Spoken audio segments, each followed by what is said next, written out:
আজকে বানিয়ে ফেলি মাছের মাথা দিয়ে পুঁই শাকের রেসিপি।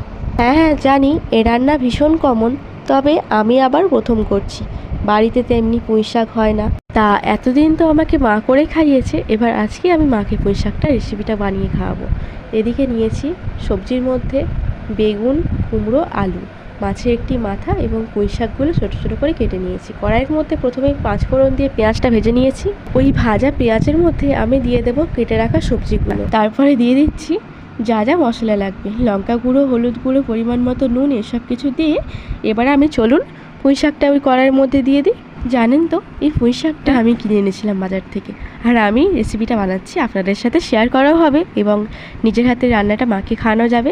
এরপরে দেখুন সব একসাথে মিক্সড করে নিয়ে ব্যাস, এবার তো আর কোনোই কাজ নেই, শুধুমাত্র জল দিয়ে দিলেই রেডি হয়ে যাবে আমাদের এই পুঁই শাকের রেসিপি। তবে জল দিয়ে ছেড়ে দিলেই হবে না, ফোটাতে হবে কিন্তু। এই দেখেছেন এক্ষুনি মিস হয়ে যাচ্ছিল পুঁই শাক থেকে মাছের মাথাটা। যাক, মনে পড়া মাত্রই মাছের মাথাটা দিয়ে দিয়েছি, এবার চাপা দিয়ে দেবো। তার আগে একটা কাজ বাকি রয়েছে এখনও, সেটা হলো চিনি দেওয়া।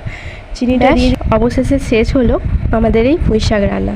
চলুন একটা পাত্রের মধ্যে আপনাদেরকে পরিবেশন করে দেখাচ্ছি। খুব মনে করি কিন্তু পুঁই শাকের মধ্যে চিনিটা অবশ্যই অ্যাড করবেন, চিনি ছাড়া পুঁই শাকটা খেতে খুব একটা ভালো লাগে না। তাহলে এদিকে টোটালি রেডি হয়ে গিয়েছে। এই পুঁই শাক রান্নাটা আমি প্রথম করেছিলাম, বেশ ভালো হয়েছিল খেতে।